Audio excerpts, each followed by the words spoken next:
Blog Talk Radio.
Hello. Hello, caller. You there? Hello. Who are we speaking with here? This is Bob. Hey, Bob. How you doing? Good. I was trying to call in to listen to the show. All right. Is there any you can do? You can listen. That's fine. Don't have to be on the air. I can put you back on hold. When you push 1, it brings you into the caller queue. Otherwise, you can just call in and not push a number and listen to the show that way. Just a future reference.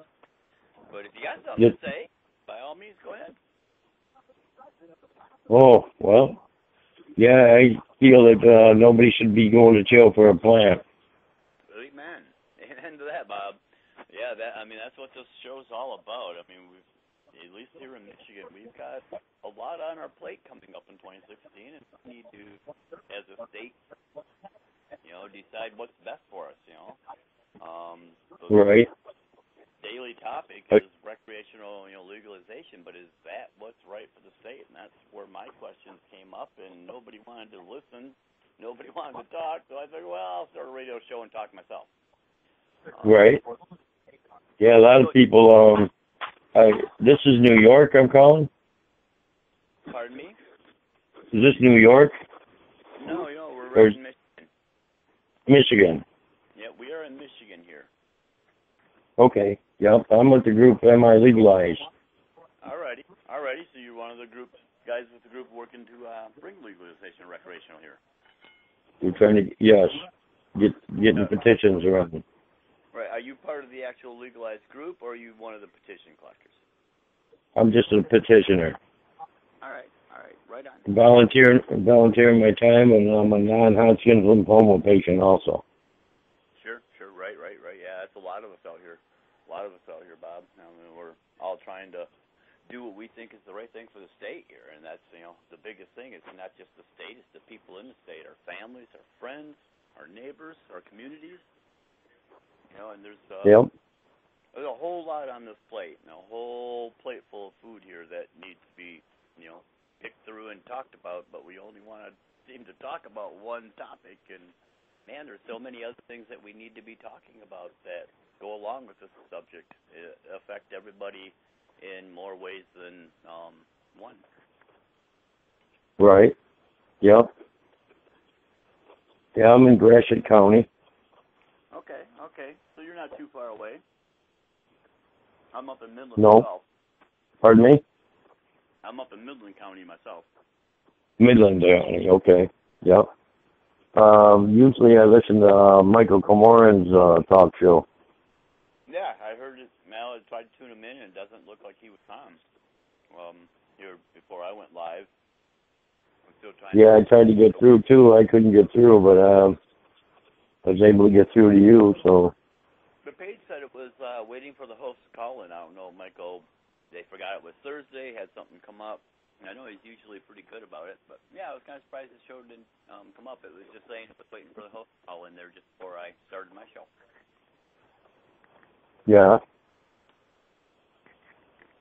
So, You Bob, say you talked to Josie? Pardon me? Did you talk to Josie? No, I haven't spoke with Josie here. No, we just started this show a day ago. This is our second broadcast episode, basically. So we're just okay. Yeah, this is a brand new show. We're calling it MichICAN Nightly Radio Show. I've set up a website, MichICAN.us. That's MichICAN instead of GAN, like cat, MichICAN. .us, and I'm looking to open up the conversation. I mean, I started using cannabis daily at 13. That was after I was given Percocets by the doctors because I had some back issues back then. They wanted to actually do surgery on me, open me up, use a hammer and chisel, and knock the bony growth off.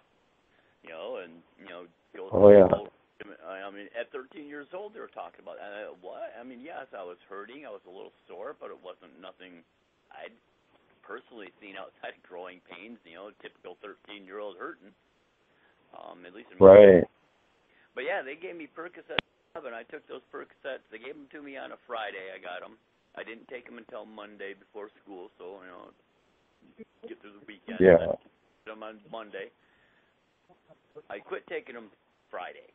The last time I took them was that Thursday following that Monday. So I took them for 4 days. It took still 2 weeks before I start having memories of what happened in that 2 weeks. And today, still, the 2 weeks from the time I started taking those damn Percocets, the 2 weeks after that is still a fog. I'm almost, I just turned 49 a week ago, a little bit over a week ago. So we're talking from 13 to 49, and I still can't remember those 2 weeks from those Percocets. I see. Yeah. I started cannabis daily in 1980, 79, 80, 81 as a replacement for because I was 13. I was in high school, 10th grade. I was heavy in sports. I was all right. You're active. Played baseball. Yeah, I mean, so cannabis allowed me to focus and keep up with everything and to maintain a life. Instead of being a vegetable on pills. Obviously, I did right while I was in this fog. I still did good with my homework. It was still turned in, and I still got my average grades. My tests were still good, but I don't remember taking them.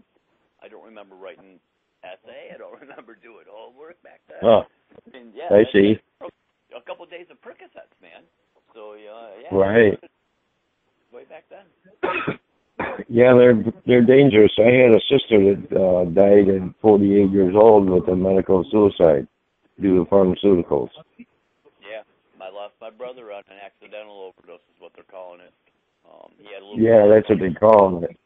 Yeah, a little bit of alcohol. They just call it that so you can't sue nobody. Well, I mean, with my brother, it was basically accidental. He didn't, our autopsy showed he didn't have enough of either to cause any problem, even mixed. So they, that's why they labeled it accidental. But he also had sleep apnea, so it's a good chance he just quit breathing and didn't start breathing again. I see. So yeah, we were talking about this last night a little bit. There were, we're looking at a prescription death every 19 minutes for people taking their prescriptions as the doctor prescribes. They're not mixing them. They're not taking any other prescriptions, any other drugs. They're not taking more than the doctor tells them to, and they're still dying one every 19 minutes.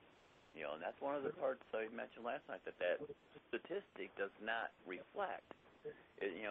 When people hear one every 19 minutes, they assume they're taking too much. They assume that they're mixing their drugs. Maybe that wasn't even their prescription, but those are other deaths.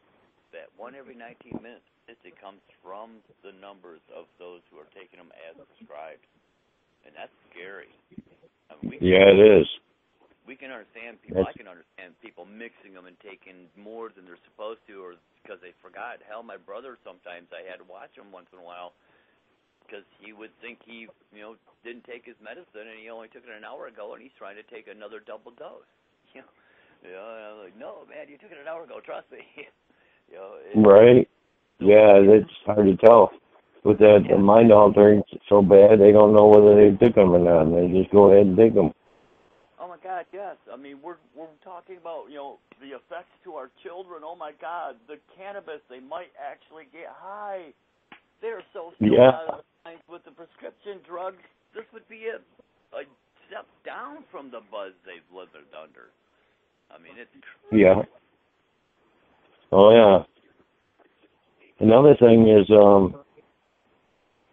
these doctors that are denying vets their pharmaceuticals if they test positive for THC. Yes, sir.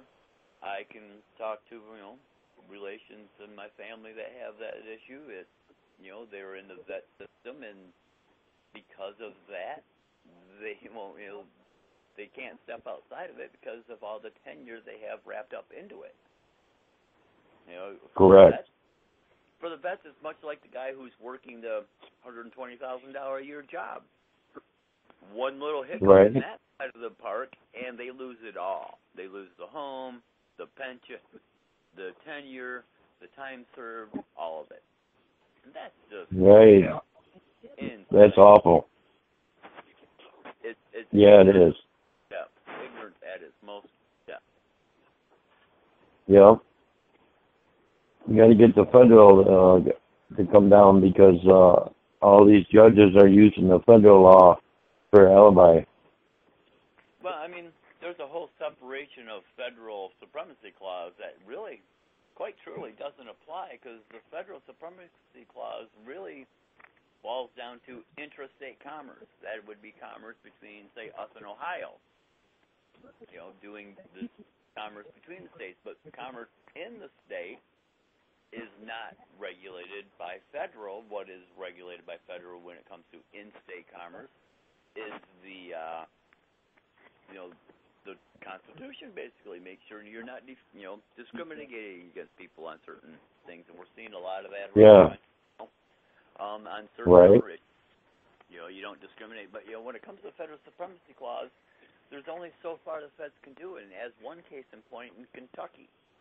Now, here's the state, doesn't have a legalization law, does not have a medical law, but has a hemp on the state bill and in legislature, gone through legislature, so they can grow hemp, and they're legally growing hemp, and the federal government isn't starting to step in yet. Number two, this is a little known fact about Kentucky. They actually allow automatic weapon sales.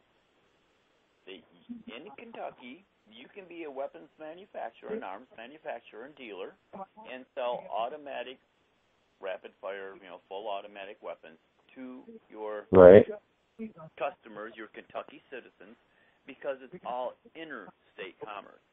The gun must be made there.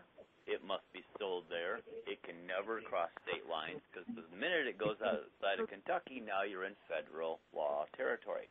So as long as these people who buy these automatic weapons in Kentucky keep them in Kentucky under Kentucky law, they're legal, and the federal law can't step in, and they've been doing that for 5-6 years. And that kind of throws the whole federal supremacy authority out the window on cannabis, because they claim the same supremacy on arms, and yet here Kentucky is doing exactly what the federal government says isn't doable. Oh, I see. So, federal supremacy clause, yeah, it's got power in the right jurisdiction. In jurisdiction, the federal, at least in this sense, only pertains, when it comes to cannabis, only pertains to us doing business with a foreign government like Canada, or another state, Ohio, Indiana, Colorado, because that's interstate commerce. That's commerce between the states, or businesses in each state, and that's where the federal government comes in. But interstate commerce, that's up to us. And one thing about the Michigan Constitution I read last night, I don't know if you listened in, but I read out last night just the first part of the Section 1 of the Constitution. It basically says all political power of the state of Michigan is inherent in the people, period. Doesn't say in the government, doesn't say in the federal government, doesn't say our unalienable rights are divined upon us by the federal government or the state government. No, we are the people. We have all political power. It also says that we can do anything Congress can do. Any law Congress can write in this state, we the people can write under the People's Initiative process or repeal under a referendum. And that's exactly what we did in 2008 with the Medical Marijuana Act. It was a constitutional amendment. We didn't ask the state to take care of this problem. We wrote up a law. We said this is a problem. This is how you, the state, the government who are under our authority, are going to deal with it. And like a 3-year-old in a candy store who's not getting his sucker, the government has acted like a wanton little child. Our government, our state government. Right. And that brings us to today. That brings us to today, where we're at. We got this, Medical Marijuana Act that in 2008, when we passed it by 63% of the populace and who voted in every county, as we all know. Right. We expected our state government to honor our will like they have 12 times prior when we have passed the constitutional amendment. They may not have liked them, but they honored them. But the Michigan Medical Marijuana Act, we didn't know what we were doing. We were too dumb. We were too foolish, too, grandeur, utopian thinking, whatever the government wants to say as an excuse for why... As an alibi. Yeah, for why this particular, constitutional amendment, we don't know what the hell we're talking about in plain English. To do yeah. To make this law not workable. They've been trying to turn gray areas into this law since it hit the ground under the Democrats, and it was turned up under the Republicans. That's one thing in this state I see a lot of. I wish more people would look beyond the political side. That's the same coin. It's called politics. There's two sides of the political coin. One side is Republicans, one side is Democrats, and trust me when I say this, none of us are on either side. We are on the edge. So when you flip a coin, how many times does that coin land on edge, which means it lands on your side? I see. So, when people are talking Democrat and Republican, you're talking them. Because once you get to be that part of the government where you are a Democratic legislator or representative or a mayor, you just become part of them, the government. And government's supposed to be subservient to the will of the people per Section 1 of our own Constitution. We have the power. So when we put up this constitutional amendment to the Medical Marijuana Act, fully knowing the the language that we read, it was written, we passed, how is it that for time 63% of this damn state don't understand plain English, but yet the court understands it better than we did? Yeah. That's the usurpation of authority. Any way you cut it, they are going against the Constitution because we, the people, are the Constitution. Right. Yeah.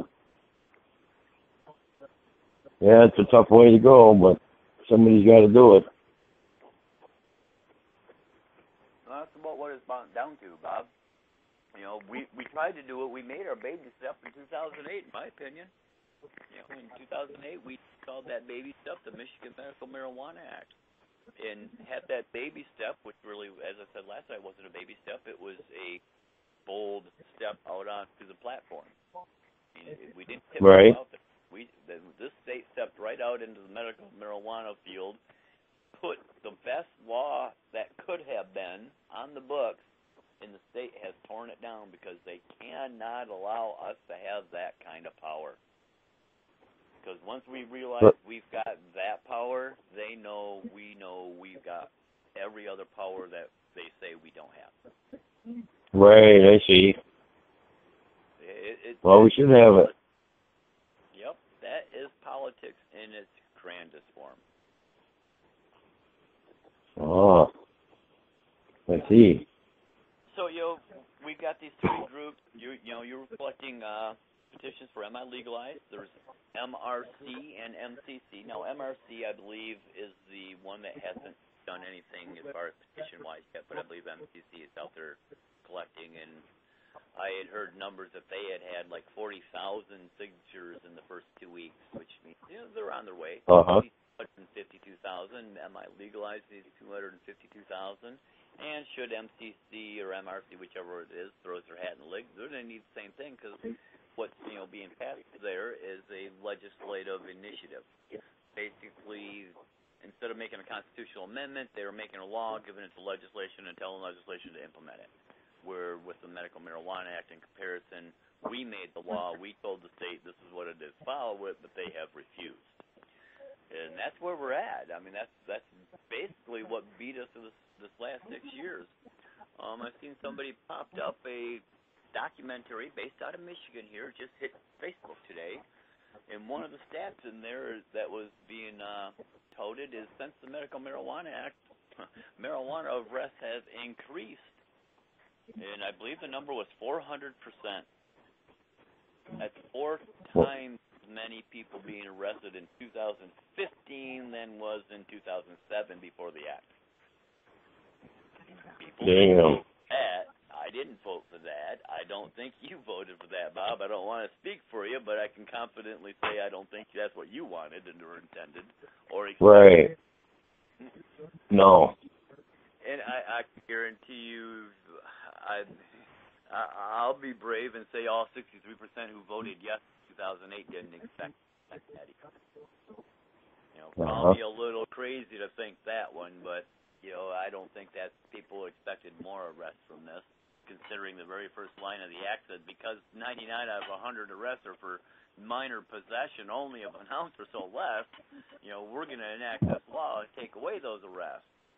So we should, instead of having a 400% increase, we should have had a 99% decrease. Right. Should have been a decrease. Yeah, but, that obviously is not what the government wants. When I say government, I don't mean just the state. I mean the government of those in control because they believe they are on the other side of the fence. They convince so many people, so many of the people out there that they have the authority. But right in our Constitution, it doesn't say government, the state of Michigan government has the authority of our political intent. It doesn't say it's inherent in the government of the state. No, it's inherent in we the people. Because if there is no people, there is no Constitution. And the Constitution is where the government gains its power.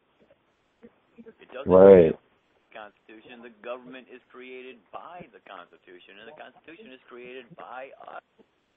Flow of the water. If you don't turn the water on, they don't get none. Like I said last night, it's not trickle down unalienable rights from government. It's unalienable right to trickle down a little authority to government, and that creates our state. And that state government then trickles down a little authority to the federal government, and that's where the federal supremacy clause comes in. Well after our power and the people's power, as long as we're not murdering, killing, beseeching, and all this other stuff that we obviously shouldn't be doing anyways. Yeah, but all I'm trying to do is make change. Yeah, and that's all of it, Bob. That's what I'm looking at. But I'm of the mind. I want to protect the future generations. Yeah. From going to jail for a plant. Oh, yeah, I want to go farther than that. I want to protect them from getting fined, from getting feed, from having to bow to government authority to use their own damn endocannabinoid system. We all have one. Our kids have one. Our dogs have one. The fish in our fish tank have one. Everything with mine has an endocannabinoid system. And to date, with modern technology, we have not found anything that stimulates the system like cannabis. Right. Cannabis is the one stimulant to it with our CB1 and CB2 receptors. Correct. This is why I'm on the campaign that if we, I know you're on that team right now, but if we legalize recreational cannabis, we are giving government control of cannabis, therefore giving them control of our endocannabinoid system. Because if they can have control of it, I see. Us.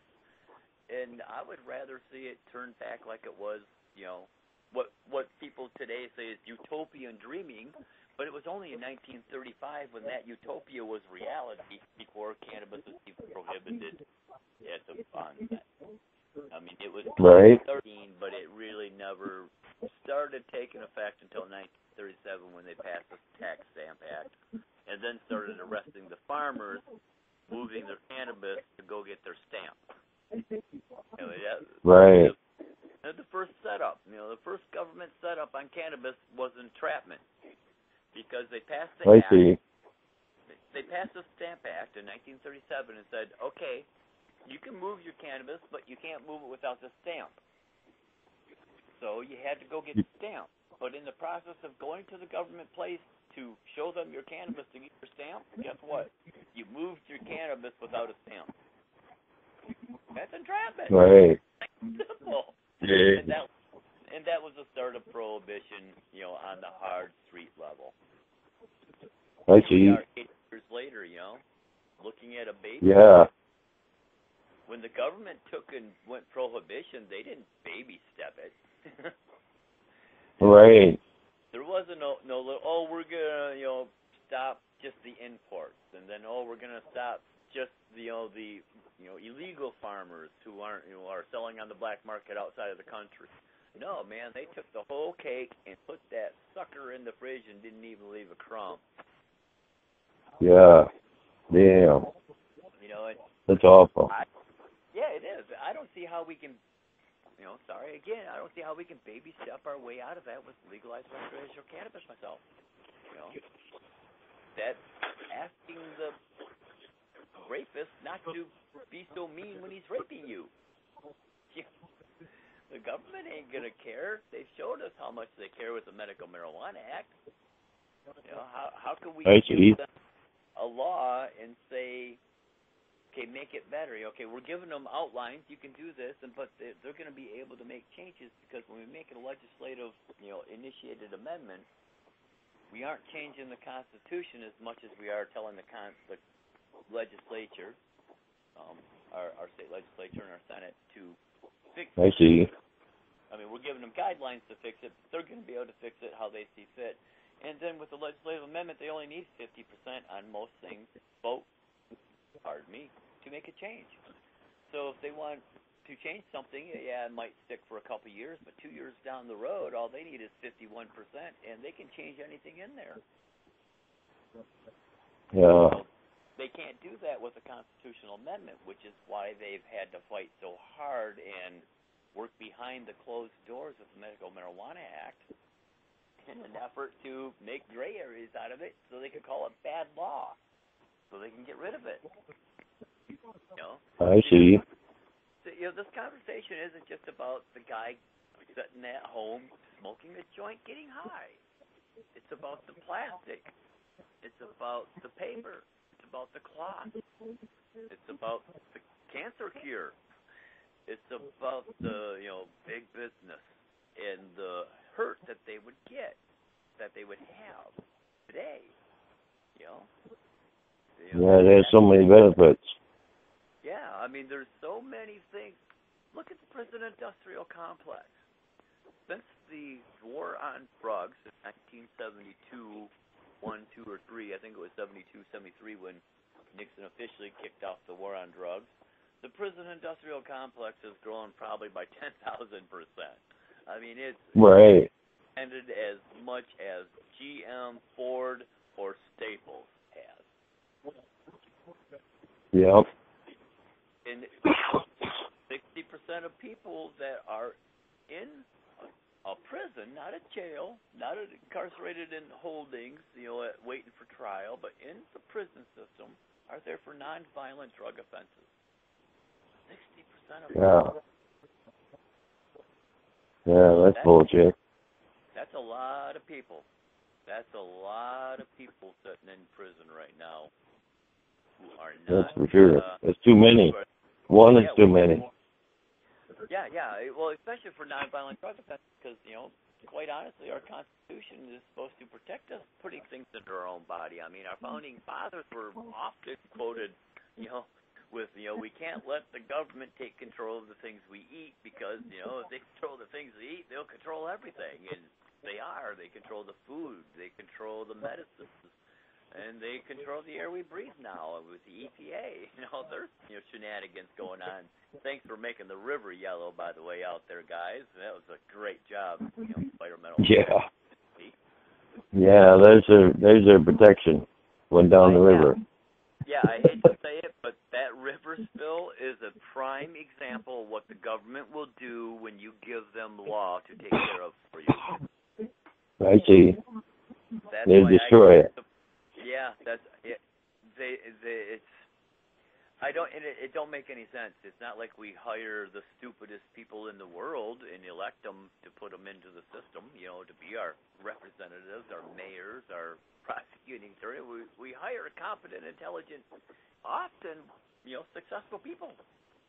Maybe that's the problem. Right. Maybe we need to hire the dumb people and the people who did nothing and go nowhere because they don't care about the game. They care about the reality in the life, I guess. Yeah. Yeah, I believe it. Yep. Yeah. It's there's a whole thing, full line of discussion we talk here. I mean, the recreational cannabis thing, sure, that's it's a great topic. It's happening throughout the nation. But let's look what else is happening in those places that have done that. Colorado, the black market is just as big as it was. Looks like I got somebody else here. I think this is my other. Looks like I just dropped somebody. Are you there still, Bob? Yeah, I'm here. Okay, well, I had somebody pop in, and somebody just dropped out of the call queue, so I thought it might have been you. I wasn't sure. But, yeah, when we look at these, states, let's look at Colorado, Washington, Oregon just did it legislatively by the government. People didn't do the legalization in Oregon. The government did. Then you got Alaska and Washington, D.C., who's done a legalization of recreational. Now, I've seen, and I don't know how close you've been paying attention, but, in Colorado, they're working towards, now that they've had legalized, they've been working to force stricter regulations upon the medical community. In some places, going back to the old style of gangland style of arresting them and because they're not part of the legalization thing. Washington is working really hard legislatively to destroy their medical law now that they've got a legalization law. And the same thing's going on in Oregon. Oregon, before the legislation out there passed their legalized recreational bill, they were already working to destroy the Oregon's medical bill, and Oregon's got a great medical bill. They allow 24 ounces on hand, 18 plants. Their medical bill is actually quite good, and their state government, similar to Michigan, but it seems like they've been honoring it a little bit better than ours has. But they're in the process of legalizing recreational. They're beating on the medical, and I've got a huge personal issue with that. Not to mention, a theological issue, an ideological issue, a political issue.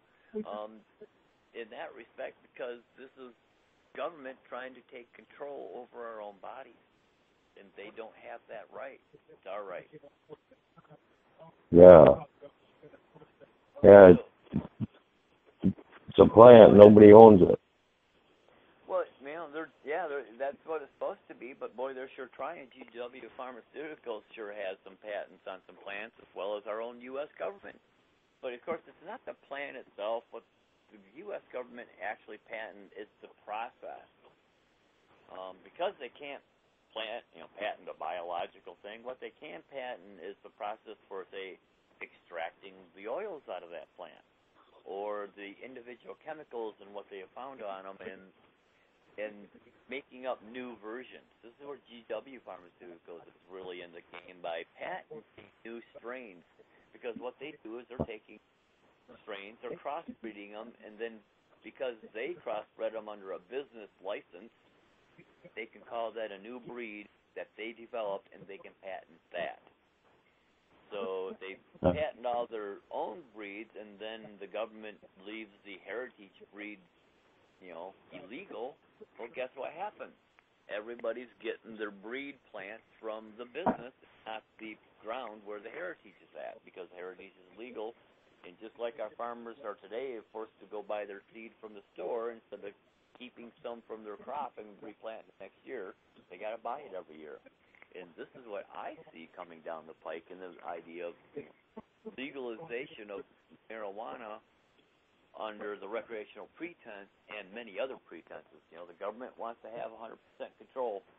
They don't want us to have any control, and if we can grow it in our backyard, we don't need W Pharmaceuticals, and we don't need the prison industrial complex, and we don't need to pay more taxes next year on our property, because we need more cops to regulate this whole thing. Yeah. Have you heard anybody talking about that aspect of it, Bob, where the idea that, okay, if we recreational legalize and have medical, how is that going to be handled by the state? I mean, that says state needs to have a new department to regulate all of this, to make sure everybody's in compliance, figure out who's medical, who's recreational, who's breaking the law and who's not, which law are they breaking. I mean, I see expanded government, and I'm not an expanded government kind of guy. I think government's a bit too big already. No, I haven't. No. Well, hey, Bob, I appreciate you calling. Well, it's nice talking to you. Yeah, I don't know if we got people listening. I'll put you on mute. Don't have to disconnect. I'll just mute you down so you can keep listening and pay attention. I'm going to run some music, take care of a couple things. I'm still waiting for my other show host to call in here.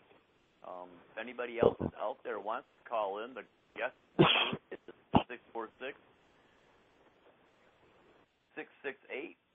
646-668-2239. And you're listening to the MichICAN 2-hour nightly radio show on Blog Talk Radio. I'm going to play a little song here. The songs you guys have been listening to, guitarists who used to be in one of the guitarists I worked with way back in the 80s and 90s. We did original music, and it was heavy, thrash, death metal, rude, crude, and socially unattractive, but he's made some stuff since then, and he's got a few songs here that are acceptable. I'll play these out here and let you go listen to him. His name's Andrew Wade, and this one I'm going to play is called To Change Your Mind. And I'll be back in about 5 minutes.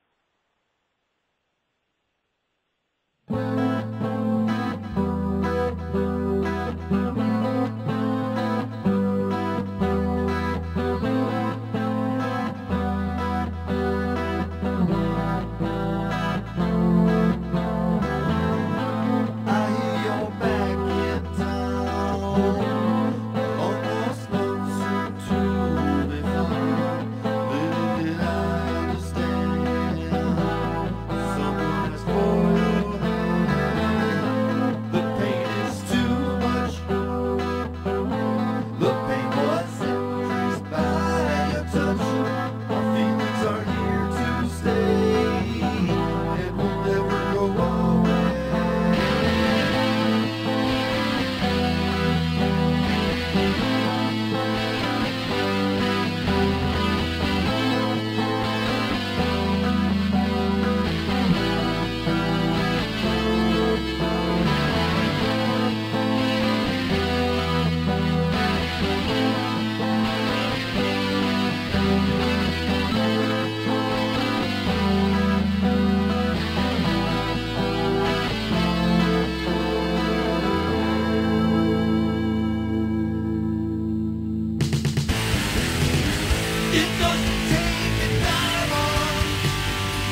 Yeah, you're through the spiral love. My whole existence rolling. All of my thoughts, my feelings, and I sing them all night long. So won't you open your eyes, take a look back, realize you were all I lived for. You were alive. It doesn't take a diamond to know you're mine. But would it take a flower, baby, to change your mind?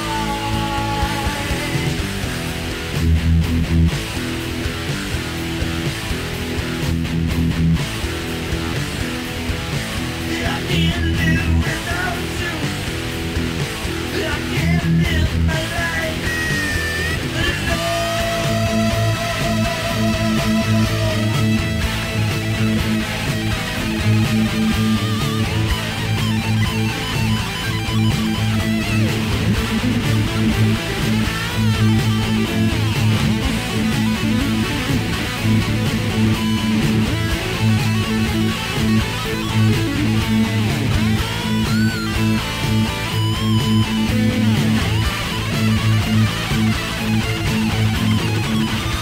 Looking out over my eyes, they're all still shut from the rain tonight. Only you can stop the river flowing out of my eyes. It doesn't take a diamond to know that the mind. What would it take a flower, baby, to change your mind? It doesn't take a diamond to know that you're mine. What would it take a memory, baby, to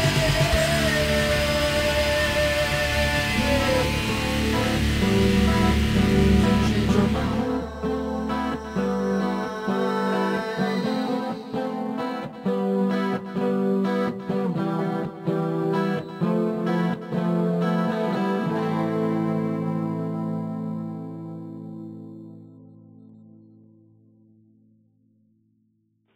All right. A little song called "To Change Your Mind" from a buddy of mine, Andrew Wade. He did all the music on that, all the guitar work, bass work, drums was programmed, all the vocals, all the editing, all the mastering. Cool little stuff. Definitely not what we used to play back in the day. So here we are. We're on the MichICAN Nightly Radio Show. Second episode. So this is a brand new radio show for those people who may be tuning in out there. If you are tuning in, you can catch us if you want to call in at 646-668-2239 if you want to just listen in, or press 1 to come into the host queue if you want to come on the air and talk about what's on your mind with this cannabis issue here in Michigan. We've got a whole lot of things to talk about, as I was saying earlier, and there's just way too many avenues that are not being explored here. On the imports of hemp, the hemp side of it. And I made the statement, we basically import about $13 billion into this country every year in hemp and hemp products. That's $13 billion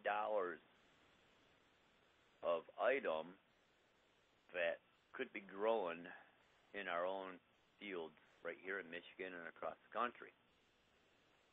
I mean, 13 billion, 500 million of that comes right out of, and as I mentioned last night, we also get Canada's garbage here in Michigan at 21 cents a ton is what they pay us to take their garbage.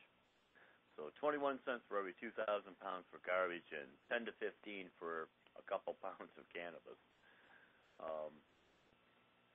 Things are topsy-turvy in the world. So, as I was talking earlier with our earlier caller, Bob, there, I'm talking for the other side of the discussion. I think everybody's got to make their mind up of what they want to do when it comes to ballot petitions.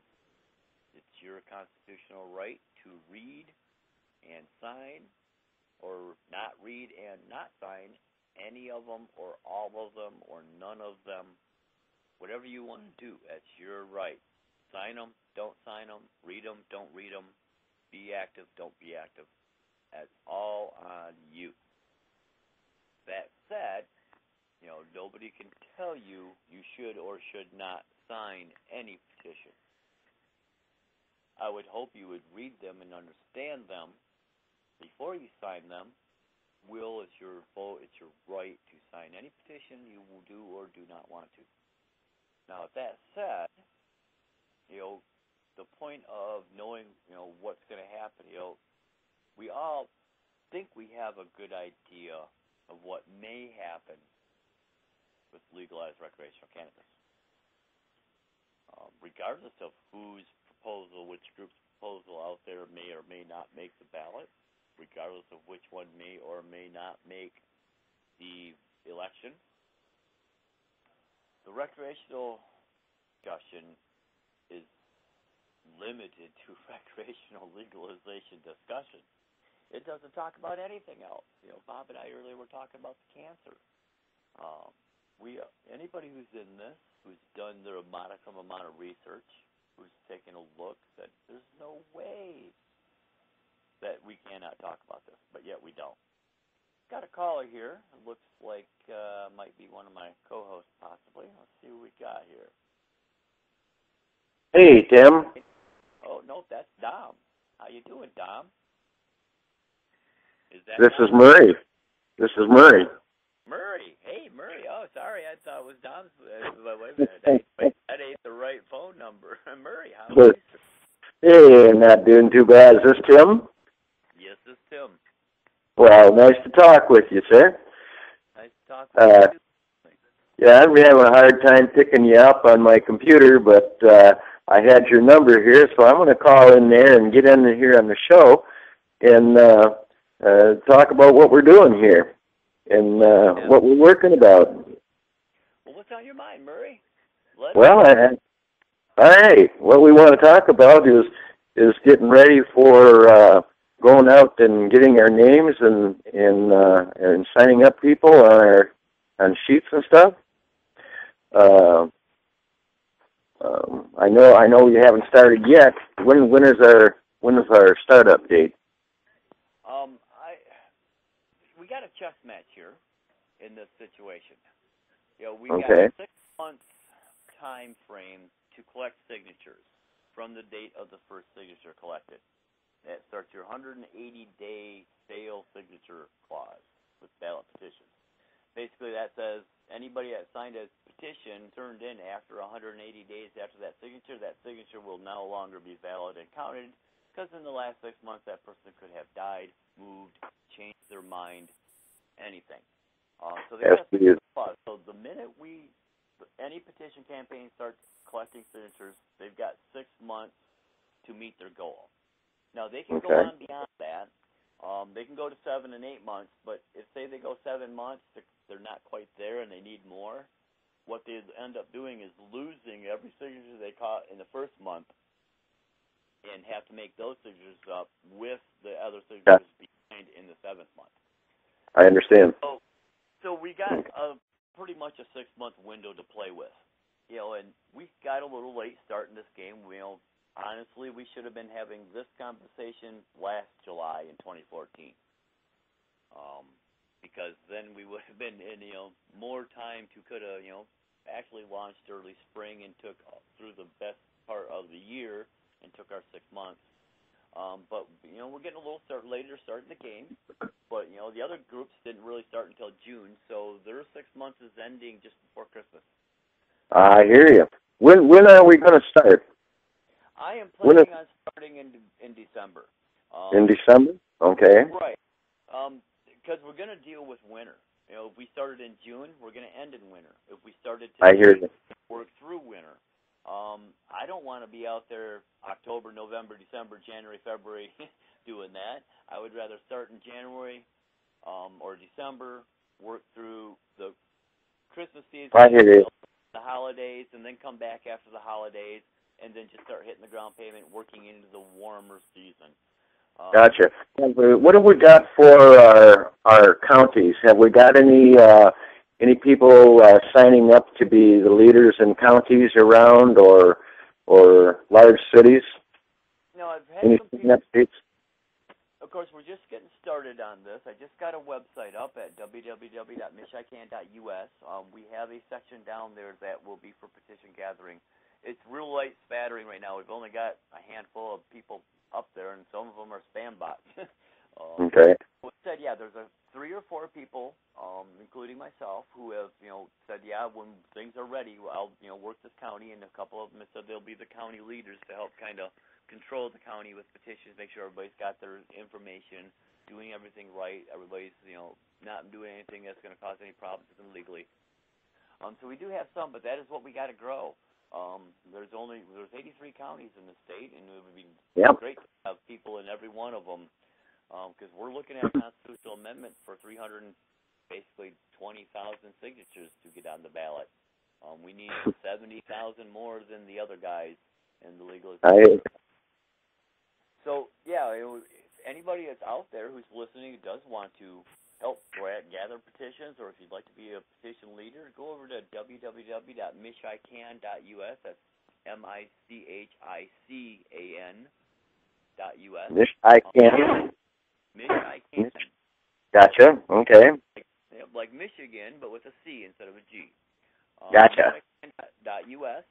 You can sign up over there, create an account, however you want, give it whatever name you want, but, it'd be nice to see people using, a little bit more realistic names just to help, keep the but with that being said, it's a public site, and I'd like to have that site visited not just by the cannabis community, but by the entire community.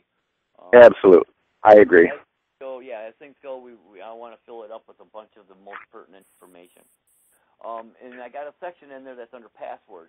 So when the petition campaign starts, that is where, the people who are actually signing and working the petitions and the petition leaders, I've got a county for each county set up in there, all 83 of them, so people can log in and be able to go to that area and talk to either the whole group or the people in their county.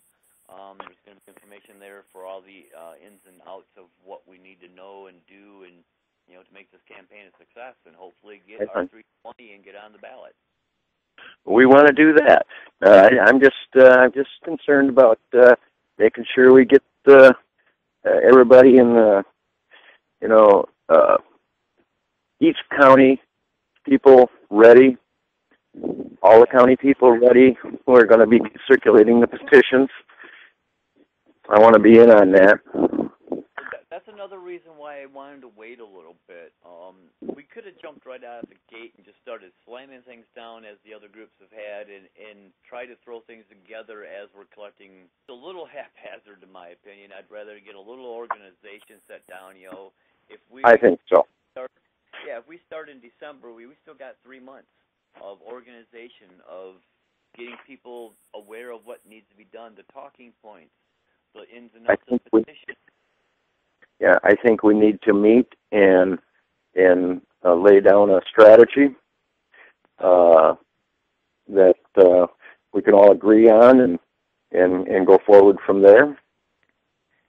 Yeah, I agree. I mean, I'm just one voice. We've got, you're getting a little vocal out there. I know for a little while you were a little, unsure of how you proceed, and I appreciate you taking that time and actually, choosing the path you did. We need all the right eager minds we have. We got Dana Carver up north working really hard. I'm going to Dana Carver's this weekend. I'm going to be up there myself, and that's probably going to be a good time to talk. If we can get a few of the other people that that have been talking about it up there, we could probably form our stuff. I'm going to have the paperwork because either Terrific. way, whatever happens after Sunday, even if I've got to be the only person filling out the paperwork for the Statement of Organization, the Statement of Organization will be going to the state next week, so we are recognized at the state level as an organization bringing ballot petition language. So that will give us the I guess, legal credibility, if you want to say it that way, for those people who say, well, they're flapping lips, they're not going to do nothing. Well, for those people out there, we are doing something. First of all, we're talking and getting our act together. Yeah, I'm excited about it. I'm sorry, go ahead. I said, I am excited about it. I'm excited about our position on it. Opposed to taxing and regulating. I don't believe in that. And the total repeal is the only way to go. Yeah, it would be naive to think that we could take the government out of it altogether. I don't believe in it. I'm just saying in the aspect of, if I'm making rope and I'm selling rope Lowe's, I expect my rope, and I hope if I'm buying rope at Lowe's, I expect that rope to be rated at 2,000 tensile strength, so I expect it to hold 2,000 pounds before it snaps. Right on. That being said, that's the type of regulation I'm speaking of. I'm not talking about regulations on how much you can grow, how much you can have, how much you can ingest, who you can work with, who you can't work with, who you can treat. I'm talking about if you're going to make something and sell it to the public market, it's going to have a little regulation going along with it. And it has to meet certain. Yep, it has to meet certain criteria. Yeah, if I'm buying block to build a house, I'm using concrete, good old-fashioned concrete block, it's got to be rated to hold a certain weight. If I open up a hempcrete factory, I expect my hempcrete block to have the same quality of rating. So the block is the same quality, hopefully better quality. There's regulation necessary in that respect. Yeah, all the rules are in place. All they got to do is say cannabis is no longer prohibited from playing in the game. Amen. And I bandwagon where they say it's no longer prohibited, but only for these people who can afford to buy into the game either. Yeah. That's the part I have a problem with. My grandfather, Levi Luther Locke, for those of you who see Levi Luther, that's me. Okay. When I'm banned on Facebook under my actual name, Tim Locke, I use my Levi Luther. So I can still comment, get communications going. Right. Slapping lips get me in trouble and get me banned off Facebook. But hey, that's all part and parcel to being an individual. That's seeing it where you can go. Exactly. Now, my grandfather fought in World War I. In World War II, in Clio, he grew hemp for victory. Did he really? Did he? Yeah, he did. Wow. I don't have the documentation for that yet. I've been starting to look for it. You can find it, I'm sure. Oh, well, yeah, I'm sure I could. But my dad and my uncle talked about it quite often, going out in Grandpa's field and, during World War II and smoking some of the crop. And my uncle at the time was a state police in Flint. Well, it was pretty relaxed. Yeah, this was in the 70s when they were talking about this. I was still, a young kid, a teen. Oh, yeah. Down there, I was born in 66, so, I'm nipping on the end of the baby boomer generation. But, yeah, they were talking about, going into Grandpa's crop. I'm thinking, Grandpa's growing cannabis in 1942. This was in the mid-70s. Well, in the early 80s, I'm realizing, he was growing hemp for victory. Yes, he was. Yeah. The corporations have just taken it over. Excuse me? I said the corporations have taken it over, and we need to take it back.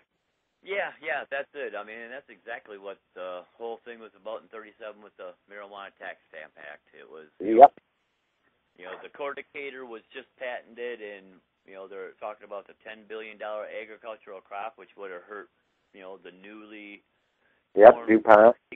DuPont, the nylon industry that was just coming out. It would have hurt the cotton industry. It would have hurt the alcohol industry. It would have hurt the burgeoning pharmaceutical and medical industry. If you're not feeling sick, you don't need to go to the doctor unless you're right out in a car accident. That's So, right. yeah, you're right. It's all about the bottom dollar. And the sad part is our damn dollars aren't even real. They're not worth that. Nope. I was talking that tonight. Our dollar is not worth anything. The hard change, the metal coinage in your pocket literally has more monetary value than the paper in your wallet. Yep. Literally. It's actually got something there. Oh, especially with copper and the nickel skyrocketing over the last decade because of the war and everything else that's going on. Yeah. A nickel is worth about 15 cents of nickel.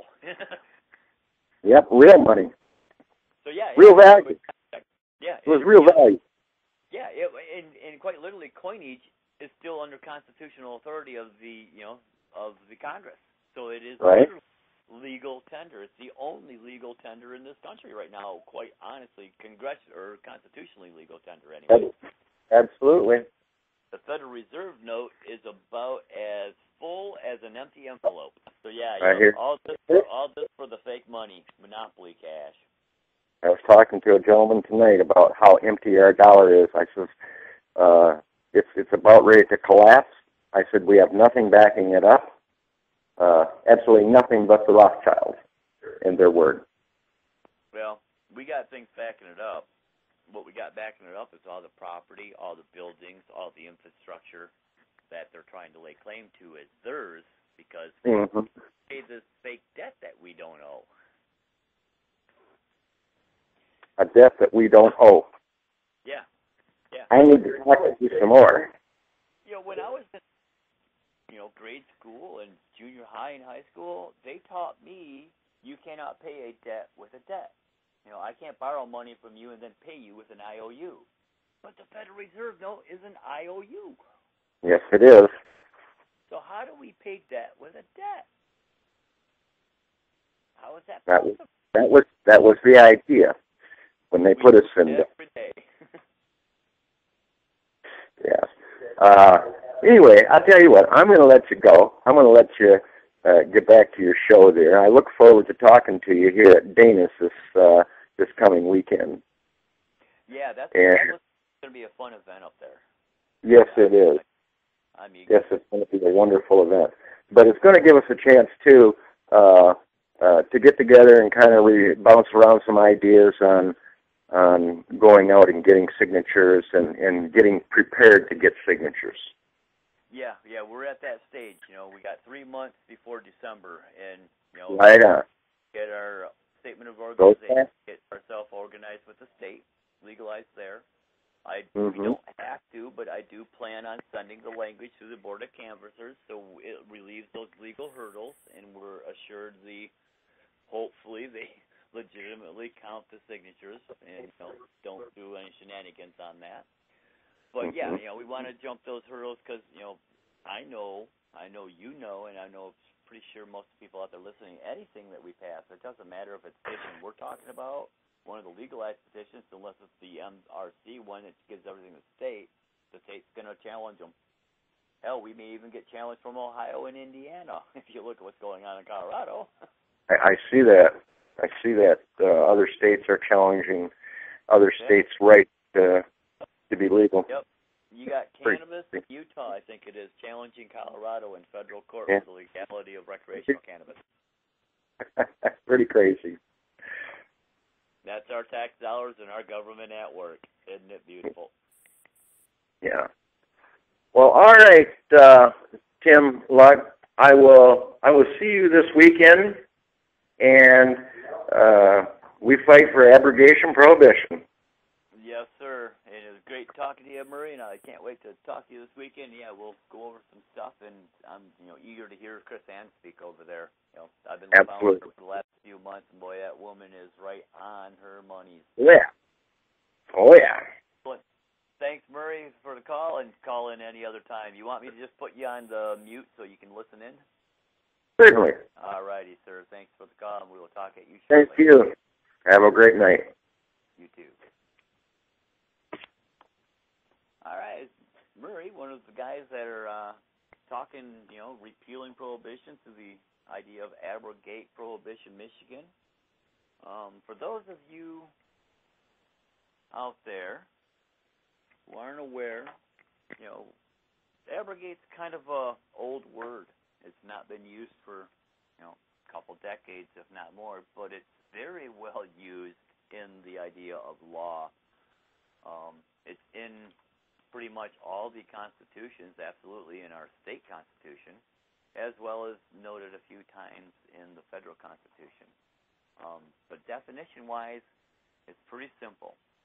It's a verb, and it says to repeal or do away with a law, right, or formal agreement.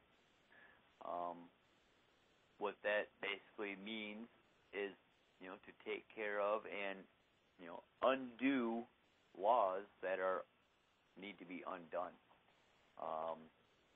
Here's a better description. To abolish by formal or official means, annul by an authoritative act, to repeal, to abrogate a law, put aside, to put an end to. And of course, the origin of that is in Latin. So, in which, it comes around and tells us, this is what abrogate is, to get rid of these unjust laws that we have here. And, the cannabis laws are about as unjust as they come. So, yeah, we got, the word Abrogate Prohibition, Michigan. It's, the idea is repeal, decriminalization, deschedule, deregulate, de-incentivize the government for more money and everything else that they take out of it, the taxes. So it's a nice word because it covers all the bases that we are talking to here. Prohibition, Michigan. This is the formal group that we're setting up for the repeal of prohibition.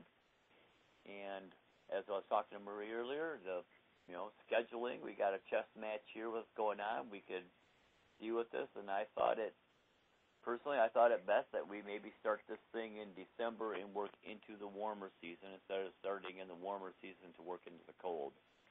Personally, I've got frostbite a couple times, and I'm good for 15 minutes outside, and I need an hour and a half inside to get my blood back in my hands. So working through the winter wasn't exactly a great thought. There's some, cuts against that. There's some possible downsides. We got a deadline we got to meet, which is July 11th, for the deadline to turn in all the petition signatures to the state so they can be counted, so everything can be done in a timely manner and make November ballot in 2016. They're turned in past July 11th, 2016, then they won't make the presidential ballot. It'll actually be pushed back to the next ballot. So with that said, we got until July 11th to collect 319,000 signatures, plus a few thousand, basically say 320,000 signatures, and get them turned in to get the Abrogate Prohibition Michigan petition on the ballot. As far as the language goes, it's Draft A has been posted up on Facebook at the Abrogate Prohibition Michigan page for a couple months now. Draft B is pretty much complete. I have a few things I'd like to tweak out, and of course it's got to be, vetted and verified before I'm ready to allow it out to the mass public to take a look. But with that all being said, it's none of that is going to happen until I've got the organization statement and they have, recognized that and it's official. And then the language is then, of course, ready to be submitted to the actual Board of Canvassers for their approval process. Again, not that that's needed, but there's legal hurdles involved, and those are some of the legal hurdles that the Board of Canvassers process can help solve. So I think it's a wise choice to go through that process and get those hurdles out of the way while we have the opportunity to do so. So with that being said, language will be presented in public, just as the Board of canvassers have seen it because I don't know if it's going to need any minor changes up until then. But my plan is to have it ready so when it is submitted, it will just be approved. Format will be set, structure will be set, layout will be correct. So all they got to do is verify it, if everything's correct, and pass it, and then we can start collecting petitions. Tell Murray, I'm looking November, December. With July 11th as our deadline date, our 6-month time frame, yeah, that's pushing it. If we start in December 1st, say, as an example, we would be able to collect right up until March 31st. June 1st would be the beginning of the 7th month. And if we have 320,000 plus signatures at that time, then we're good to go.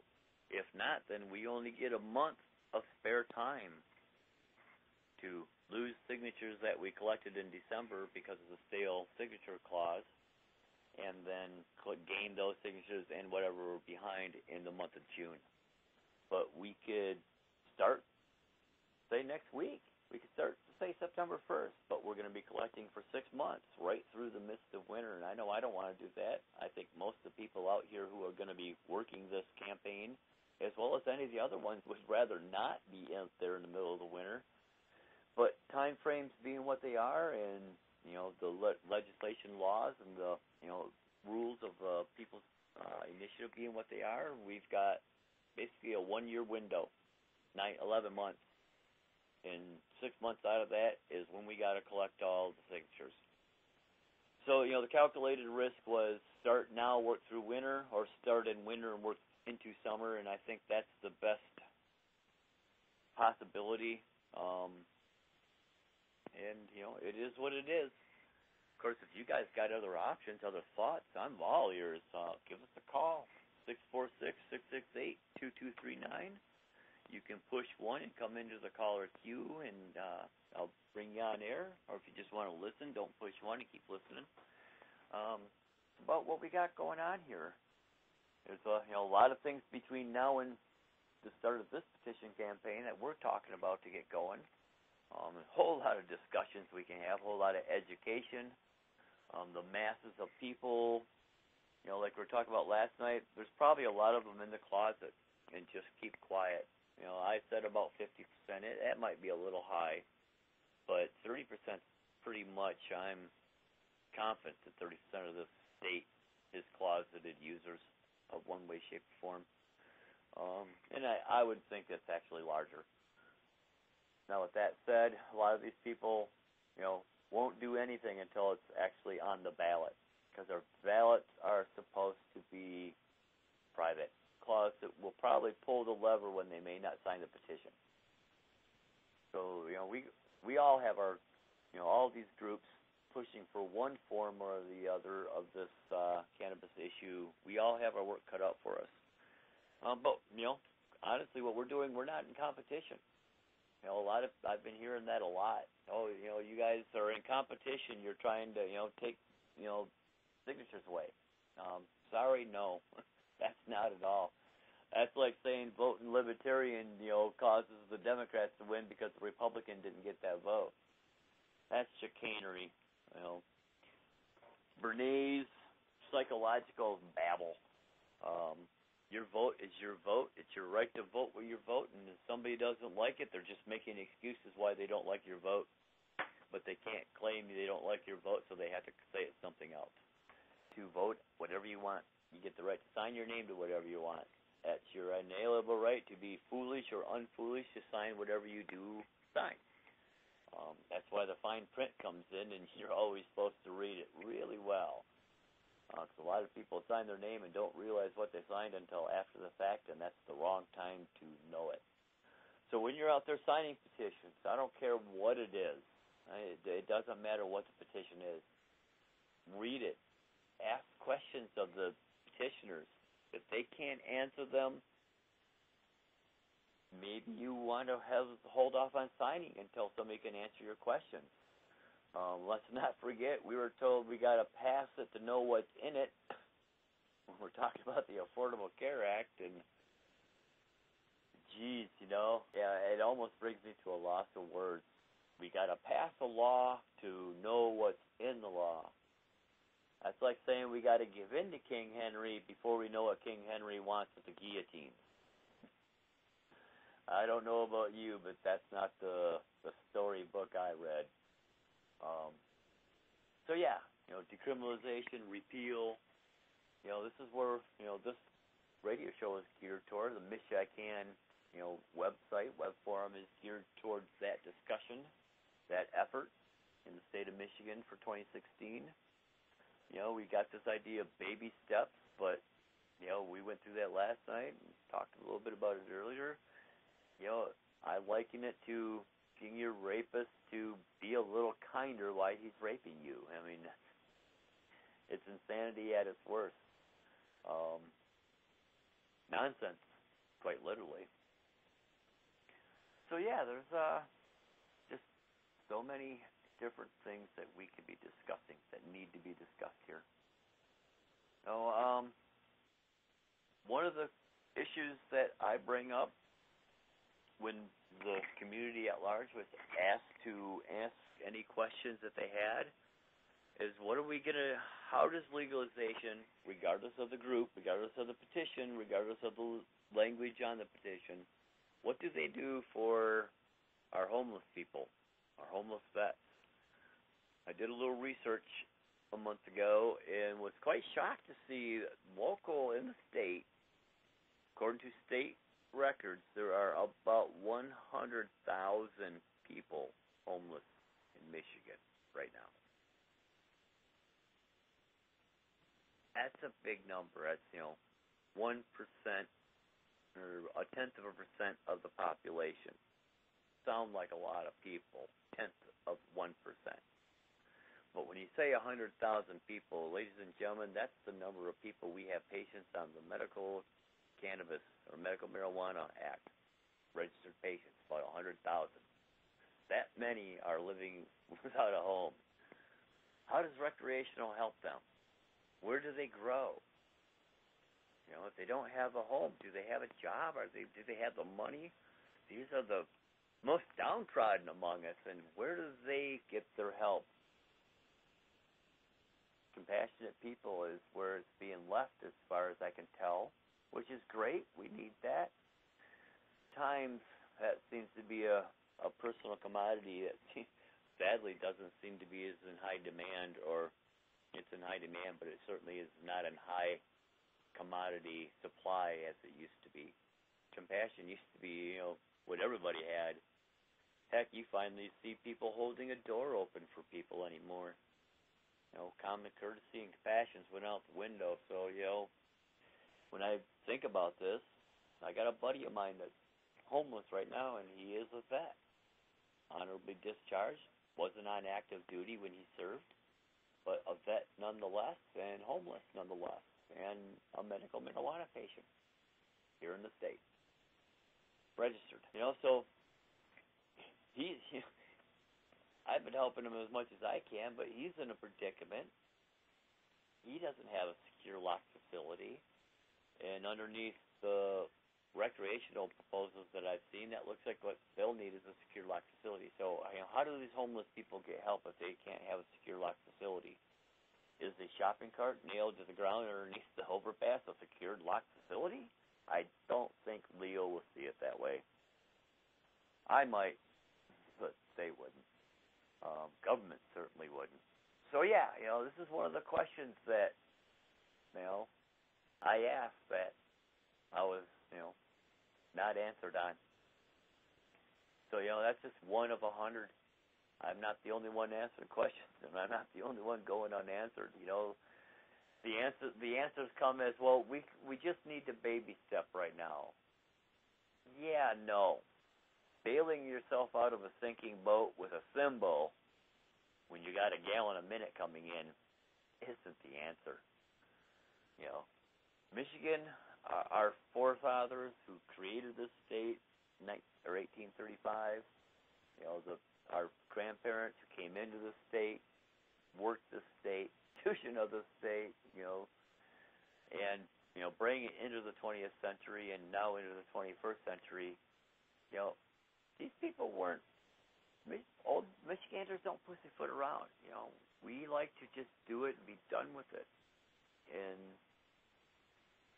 that hasn't been happening over the last 50 years. Of course, that hasn't been happening anywhere in the country over the last 50 years. And those that try are usually brushed aside as crazy conspiracy theorists, utopias, dreamers. Flapping lips is one of my favorite ones. Yeah, I'll claim that. Obviously, you've heard me for now 2 days. Flapping my lips isn't a problem, especially when it comes to important things that can't be just discounted. They try to discount it. People out there talking against, this discussion we're having, this repeal, just getting rid of cannabis issues. We're talking baby steps. Well, getting rid of cannabis off the controlled substances list would be a baby step. We still have the other drugs from the drug war to deal with. Heroin, meth, LSD, illegal prescription pills, all of these things are still going to be part of the war on drugs. So, when we're talking baby steps, okay, we'll talk baby steps. Our baby step is let's take cannabis out of the picture completely. And then we can focus on the meth, the prescription drug overdoses, the heroin, all the other things that, are causing problems. But we can focus on them without legal recourse. We definitely need to get law enforcement out of the drug war and the government out of the drug war. That's step number one. We cannot fix the federal government. Can fix the state and the state government, which will then cause other states to correctly fix their state and their state government, which will all combine, and those rolling rock, so to speak, doesn't cover moss, or doesn't get covered in moss, that will roll into, and the federal government won't have to, do anything. They have to react, which surprisingly they kind of are. I'm a little, not flabbergasted, but surprised by some of the discussion coming out of the federal government. So their actions are still the same for the most part. But, this whole drug war, as it pertains to Michigan, a little tiny step by legalizing recreational cannabis, or we can just make the step and repeal prohibition of cannabis in the state and then focus on the actual drugs that are causing the problem. I'm in Midland, a very conservative little city, very quiet, but the heroin problem in this city is pretty large. For as affluent as Midland is, home of Dow Chemical, Dow Corning, unemployment's usually pretty low. Businesses are usually hiring. People are usually paid pretty well. I only vaguely hear about it, and I live in the city. That's where the drug issues need to be, conversations need to be had.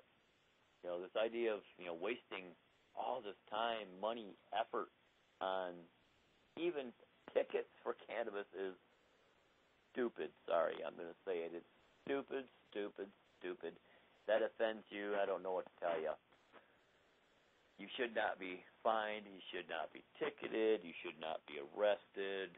The only regulations should be on something you are selling in the commercial marketplace. Like if you're making tomatoes and growing tomatoes, you're not regulated on those tomatoes until you try to sell them to Myers or Walmart. Sell your tomatoes to your small little produce shop. There ain't no government involved. They buy them from you. They like your produce. They buy them again. If people like your produce, they buy them from the store. That's how free market economy works. All the laws that the government needs, the state government needs to regulate cannabis and hemp items are already on the books. We need to strike and remove some of those laws, the prohibition aspects, the fine aspects, the penalty aspects, the exorbitant fees.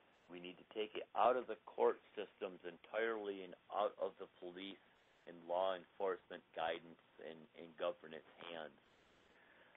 One of my questions on this legalization versus repeal deal or legalization versus medical versus hemp, agricultural. I hear police across the state, across my county, across the nation come up with a tagline, well, we don't know which is which. They can't tell the difference between hemp, medical marijuana, or recreational marijuana.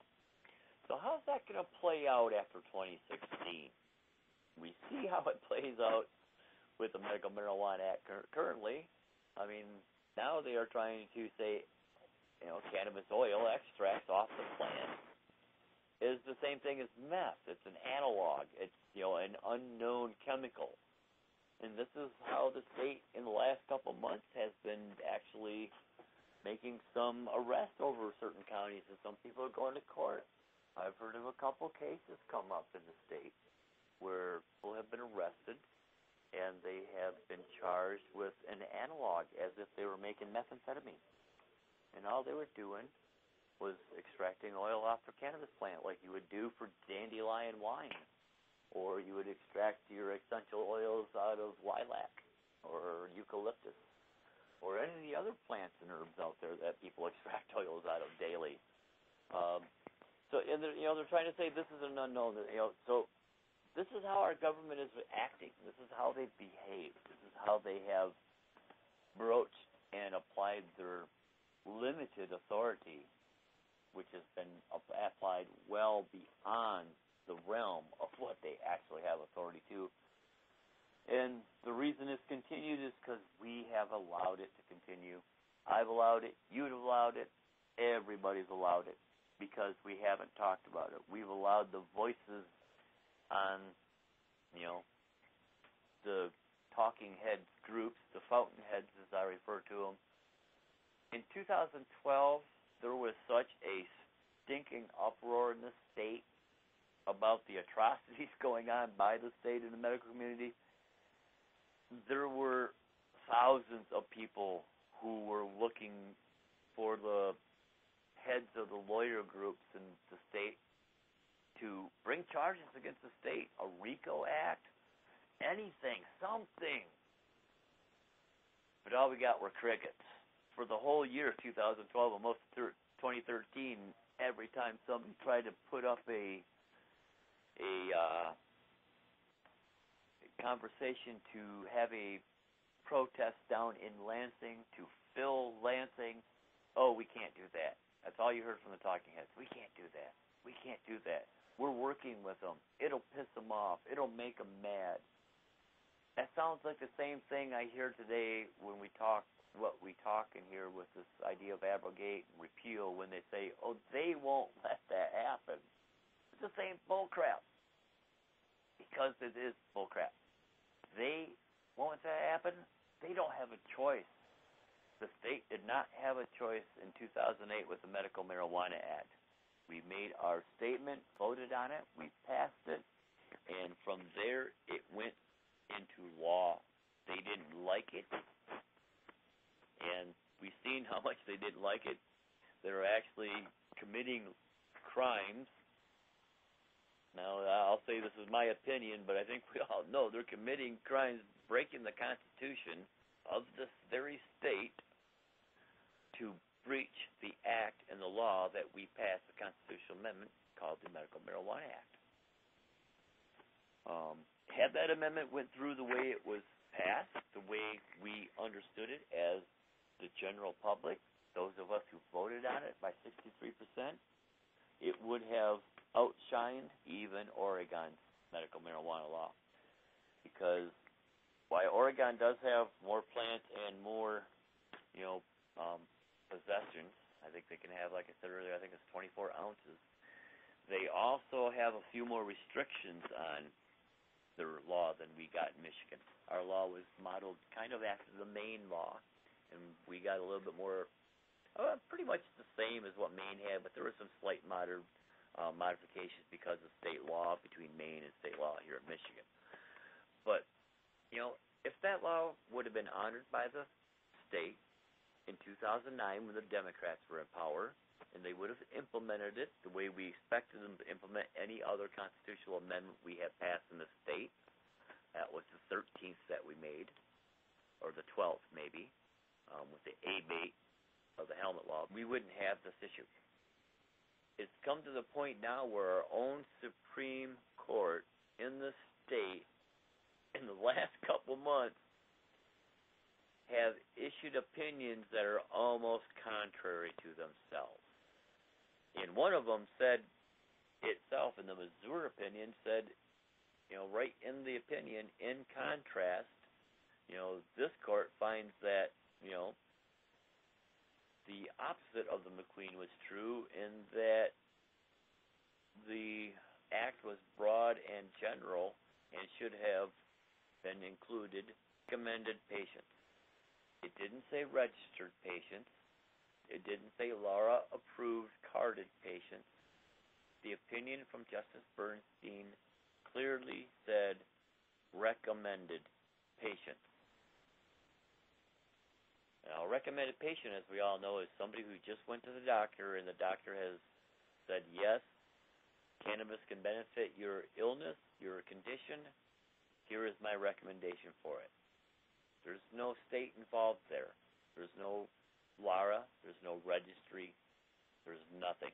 So with that being said, our own Supreme Court now is almost at stark odds in its own opinions, recent opinions, in the medical marijuana law.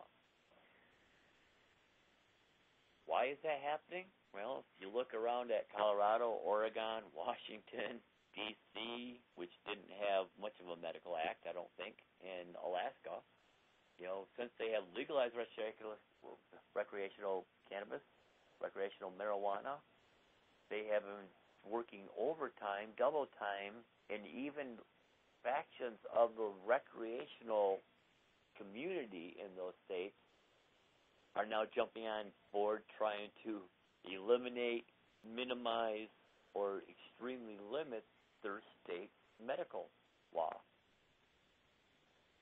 That is crazy. We all know any cannabis use is medical use. When I started using cannabis, as I was talking to Bob earlier at the beginning of the show, at 13 years old, yeah, I thought it was recreational. But it didn't take me long to realize I got medical benefit out of it. But it was an out-of-sight, out-of-mind thing. I just thought I was getting high. But now we know even that, even the feeling of the buzz, scary THC buzz, is not at all what we were told, what we grew up with being told, the propaganda and the lies. There is no killing of brain cells with THC unless those brain cells are cancerous. We know the studies are out there, the evidence, the lab reports, the biomedical studies, the biomedical research. THC kills cancer cells, causes them to go into apoptosis, the natural method of committing cellular suicide when a cell mutates, cellular suicide. Cancer goes in and rewrites that automatic suicide program and bypasses it. Now, THC goes in after cancer and says, oh, no, you don't. It rewrites it, recorrects it, and then the cell dies like it's supposed to. So does THC kill brain cells? Yup, the cancerous ones. Does THC harm any other of the brain cells? Nope. It actually causes neurogenesis, which is the regrowth of brain cells, which is also proven now in the studies in the labs by the bio researchers, by the endocannabinoid researchers, by anybody who's been researching cannabis for 30, 40 years. The evidence is really indisputable. THC kills cancer cells. That is what we should be talking about. We should be talking about the $13 billion a year that's, imported into this country that our farmers could be making. If our farms fail, guess what? Our communities fail. If our communities fail, our cities fail. If our cities fail, the state fails. So, it's a domino effect. Prohibition in the state of cannabis at all levels.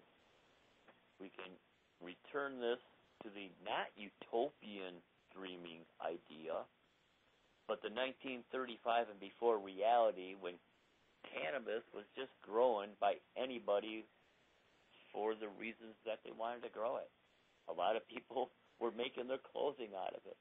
A lot of people were making insulation. A lot of people were making paper. A lot of people were making food. A lot of people were making medicine before 1937. So don't let anybody tell you it's utopian dreaming and it's, wishy-washy and, in the perfect world. Well, baby, we ain't got a perfect world. We ain't ever going to have a perfect world. There's never been a perfect world as far as we can tell in this modern situation. The only way any of that does come true is if the Holy Scriptures are 100% correct. I'll leave that where that's at. But at this point, it's up to us. The state ain't going to do it. The state's going to do everything they can to stop it. I know that. You know that. The people on the legalization groups know that. The people heading up the other petition drives know that. They also know they're going to get crap from the state. A couple of them anyways. We're definitely taking the harder road. We are definitely taking the bigger step. But it's the right step. The road less traveled is not always the wrong road. And most often it's the right road. Because when you travel the road that everybody else is on, it's a flipping mess when you look at it. All you got to do is look out your car window and look at the guy on the road next to you and see how crazy it actually is. So we can continue the insanity, or we can start to clean it up and correct it. Murray earlier was making a good point. Our economy is not as pretty as they want us to believe it is. If the money takes the crapper, what are you going to barter with? Are you going to use Federal Reserve notes if they're worthless? I know I'm not. I'm actually trying to turn in my paper for change. Take my $10 bill and get a $10 roll of quarters, because when the money craps, the change is still going to be valid money. It's still going to have value. Can't say so much for those Federal Reserve dollars. But with that said, here in the state, how do we deal with that if that happens? Cannabis, hemp, marijuana, MichICAN, Acapulco Gold, whatever you want to call it. Seed-bearing herb. That is how we do it. Everything we were talking last night, everything that can be done with crude oil, fuels, plastics, cosmetics, paints, stains, wood products. Think about anything that's plastic that you have in front of your face today could be made out of hemp. Biodegradable, environmentally safe hemp. We don't need the crude oil to be imported. We don't even need to dig the crude oil out of our own fracking wells here in the state, and they are all over the state. Michigan is one of the largest states in the nation. I could drive you around Bay County and probably point to 50 of them that are capped off and not pumping. Some of them because the oil levels are low. A lot of them today because the crude oil price is below $50 a gallon now. And speaking of which, why isn't gas under $2 a gallon? Gas was $2 a gallon when it was, 10 years ago when crude oil was only $43 a gallon. Well, crude oil is about $45 a gallon, and we're still paying well over $2 a gallon. That's another thing that cannabis will fix. But recreational legalized marijuana won't. Won't even get close to getting there. The whole pot for pothole things, we've touched on this, and we're going to beat this one into the ground by the election time, because our state cannot budget the money they already have. And now we've got groups want to give them more, up to 30%, even though some are working for 10%. That's on top of the 6% sales tax, so 16 to 36%, tax to give the government more money that they can't manage already. Like I said last night, the state's over $74 billion in the red. We only got a $54 billion working budget, and there's only $18 billion in the actual kitty. So by all intents and purposes, yeah, they can say we are even because, well, if you paid all your taxes that you owe, but we go right back into debt tomorrow because we're using fake money. So, state's insolvent, country's damn near insolvent, and how are we going to get out of this mess? Cannabis is the way we do it. If you can grow your food, your medicine, and your value for barter, then hey, man, that's all good. But if you got to go to the pharmaceutical company and you have a, job, serve notes, you're behind the ball game before you even got out of bed in the morning. This is a personal responsibility issue. Really, what it boils down to, we either take responsibility for ourselves or we allow the government to do what it's doing to us and quit bitching about it and just accept it. I'm not a good victim. I fight back. I yell. I scream. I flap my lips. And I'm going to keep yelling, screaming. And yes, Mr. Thompson, I'm going to flap my lips. And you're going to regret ever saying that, you fool. So, yeah, flapping our lips for the right thing, not now thing. Right now gets us more of the same. It puts us into another baby step. It puts us into another 80 years of waiting. I can't wait 80 years. You can't wait 80 years. My two dead sisters can't wait 80 more years.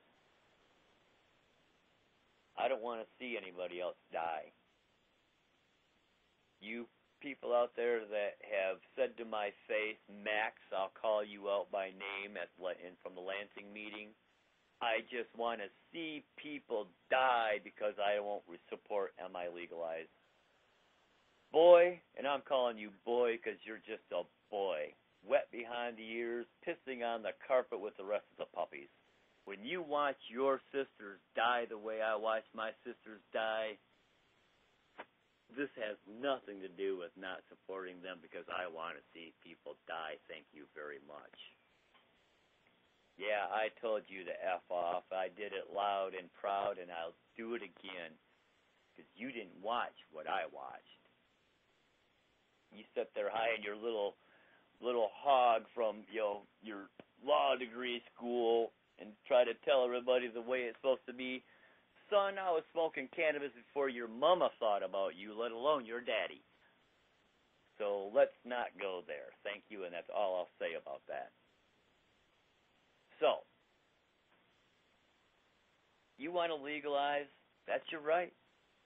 Don't expect me to support it. I will not give this government authoritative control over my endocannabinoid system. They'll have to kill me to do it. And that's pretty much the way it's going to end.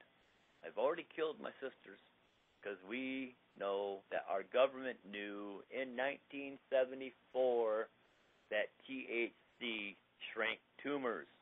My sisters died in 2000 and 2006. So, yeah, our government basically killed my sisters the way I see it. You're letting them kill you and your family. You're going to continue to let them kill you and your family if you don't make this right step. Not the right now step, not the baby step, but stand up, be the adult you are, be the constitutional Michigan citizen you are, take the political power that the Constitution in Section 1 inherently says is yours, and stand up and do the right thing. I'm only one set of flapping lips, but that's a truth that nobody can deny. They can try, but the fact is, you are the political power in this state, and when you say they won't let it happen, you are saying I won't let it happen for myself. Cold, hard, ugly facts sometimes, but they are what they are. I'm not here for a popularity contest. I'm here to make sure and hopefully see nobody else has to watch what I watched when I watched my sisters go through what they went through. So that's where I'm coming from. That's what drove me to this mess. Yeah, I've been using cannabis since I was 13. It's been a great medical help. It's kept me off the prescription pills. I can't even begin to imagine what my life would have been like by the time I was 15 after 2 years of Percocet and, whatever else they would have given me, let alone now 30 years, 35 years later. Would my liver be around? Would my kidneys be good? I doubt it. I'd be living in the chemical fog that I was in at 13 years old for 2 weeks that I still can't remember.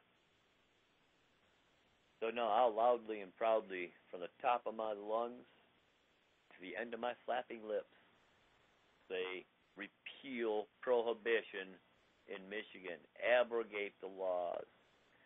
We need to clean this craziness up. The state can't do it. Federal government can't do it, and they won't, and neither will the state. They have too much to lose in money. Money you have to pay. Money I have to pay. Money our children are due. But $74 billion in debt in the state, your children, each and every one of them, are on the hook to the state already for about $8,000, $9,000. Are they even in school yet? There's a lot of younger people than me on this program and listening in this state today. A lot of you people, my niece included, already have kids ready to go to school. They already roll $8,000 to the state. Yeah, let's give them more money because they've done such a great job with it. No, pot for potholes, absolute craziness. As we talked about a few times already, May 5th was a clear statement from the voters and the electorate of the state. No new taxes. Not only no new taxes, no new regulations, no new laws, and yet here it is, 3 months later, and the government's working behind our backs to pass more taxes on the gas so they can do what we told them no. Sounds familiar. I think that's what happened with the Michigan Medical Marijuana Act, except it was the opposite. We told them yes, they said no. Oh, you're too stupid, Michigan voter. You didn't mean to make it unarrestable, did you?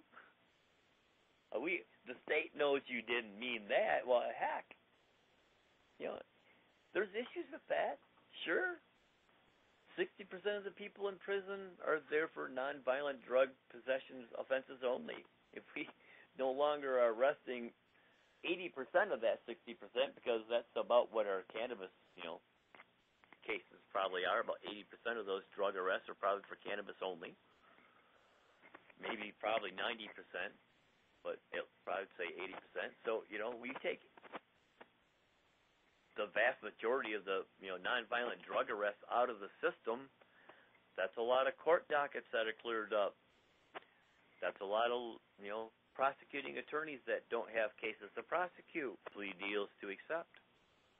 That's a lot of stenographers that aren't stenographing. That's a lot of judges that aren't judging. It's a lot of juries that aren't called into jury boxes. And golly gee whiz, there's a lot of defense lawyers who don't have to ink their calendars for cannabis court trial cases.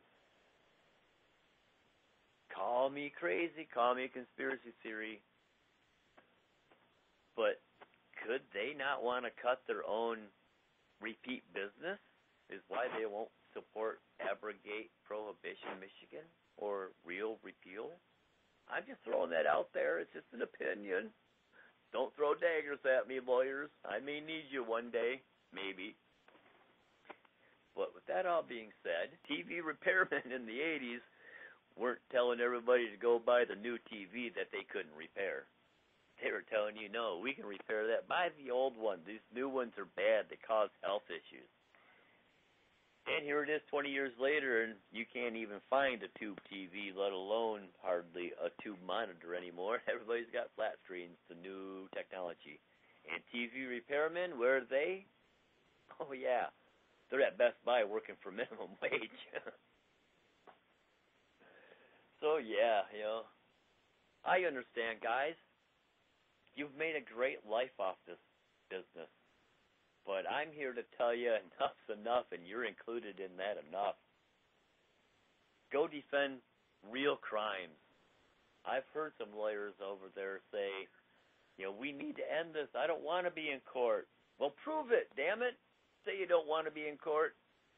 Then where were you in 2012, boys and girls? I know there's a couple girls out there. There's got to be female lawyers, that is, who are on this side of the fence. Where were you all in 2012 when you didn't want to see people going? Where were you with Bob Redden? I mean, he went in there, and you guys, and you did a great job, I guess. You got Bob almost off. I'm glad he's free, but he should have never went in there in the first place. Where was the outrage then, boys and girls?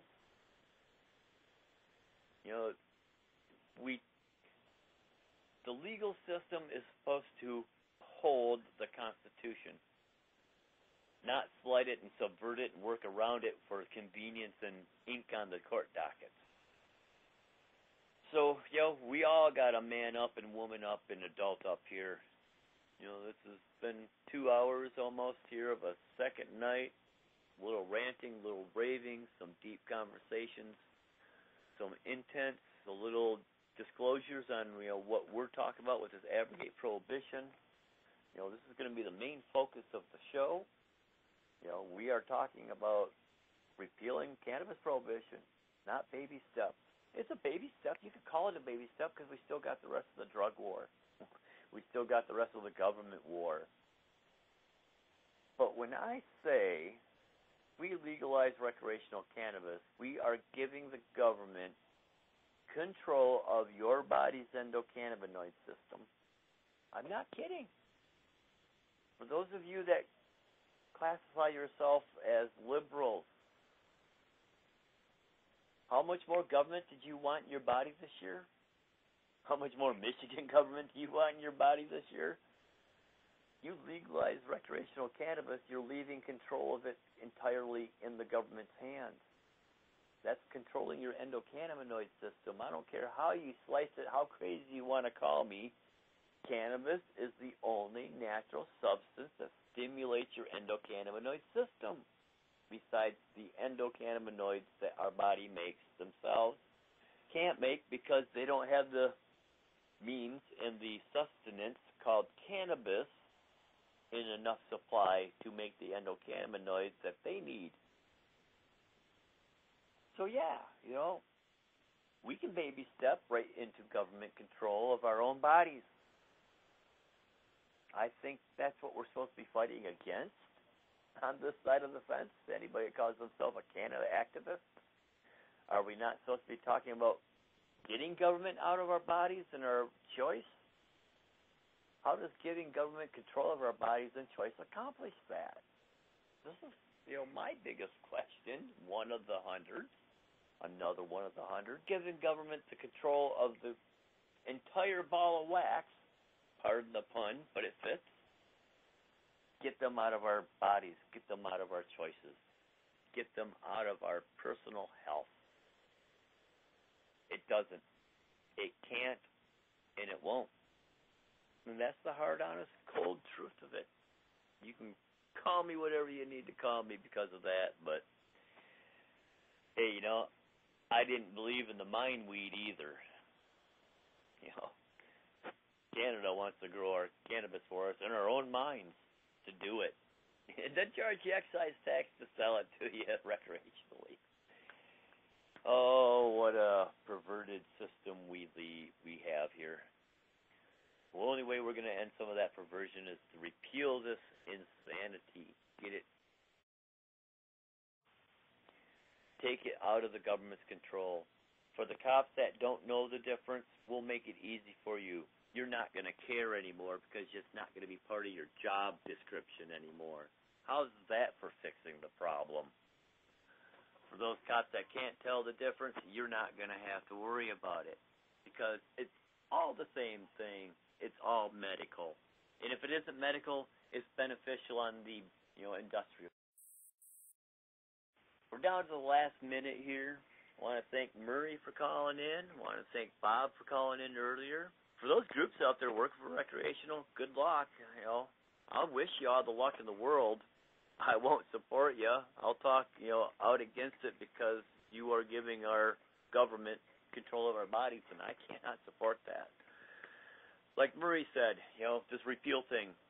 Get over to www.MichICAN.us, www.MichICAN.us. Sign up. Go down to the repeal area. Talk about you wanting to help out, and we'll get you signed in. We need people who want to petition and start signing in and getting this thing going. Thanks a lot. We'll have a great evening, and thanks for listening to the MichICAN Nightly Radio Show. This has been Tim Locke signing off. Have a great night.